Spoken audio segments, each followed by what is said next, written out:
রক্ষা করার নাই আপনি চলে আসতে নিরাশে আর মনের মধ্যে বলতে যে কি খুশির প্রদীপ নিভে যায়, খুশির প্রদীপ নিভে যায়, উজ্জ্বল আলো আজ কালো হলো, উজ্জ্বল আলো আজ কালো হলো, বিফল হলো আশা একে দশা সবই ডুবে যায়, খুশির প্রদীপ নিভে যায়, খুশির প্রদীপ নিভে যায়। মা গো মা, মা গো মা তুমিও চিনলে না,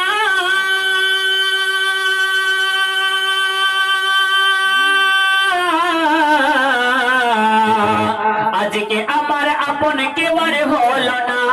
সুবহানাল্লাহ বলো সুবহানাল্লাহ, আমার আপন কেউ আর হলো না, আমি কোথায় যাই কি করি ডুবে যাই মোর তরি, আমি কোথায় যাই কি করি ডুবে যাই মোর তরি, একুল ওকুল দুকুল গেল সব হারিয়ে আজ মরি,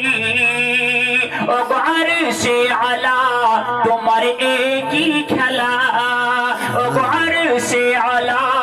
তোমার একই খেলা, দেখাও তোমার লীলা মেটাও জ্বালা বেলা চলে যায়, খুশির প্রদীপ নিভে যায়, খুশির প্রদীপ নিভে যায়। মুসলমান এই কথা চিন্তা করার পরে আল্লাহ পাকের কাছে যখন আপনি ফিরে চলে এলেন গো,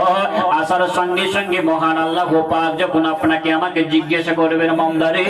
একটা নেকির জন্য তোমাকে বলা হয়েছিল একটা নেকি তুমি দেখিয়ে দাও, আপনি আমি নিরাশ হয়ে মহান আল্লাহ পাককে বলবো মাওলা আজকে এই বিচার দিবসে একটা নেকি আমি কোথাও থেকে জোগাড় করতে পারলাম না, আল্লাহ পাক বলবেন কার কাছে গিয়েছিলে, আপনি বলবেন মায়ের কাছে গিয়েছিলাম, আপনি বলবেন আমি বাপের কাছে গিয়েছিলাম, আপনি বলবেন সন্তানের জন্য এত কষ্ট করেছিলাম, ওই সন্তানকে লালিত পালিত করেছি,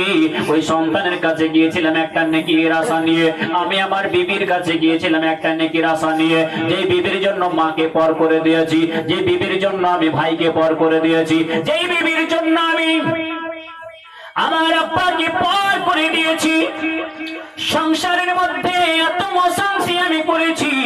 ওই বিবির কাছে আশাধারী হয়ে একটা নেকির জন্য গিয়েছিলাম, একটা নেকি আমি পাইনি, আল্লাহ পাক বলবেন বান্দারে আমি এই কথাটা আগেই ঘোষণা করেছিলাম, আজকের এই দিনে তোমাকে কেউ সহযোগিতা করবে না, কেউ তোমাকে একখানা নেকি দেবে না, একটা নেকি দিয়ে কেউ তোমাকে তরিয়ে দেবে না, আজকে কেউ তোমার আপন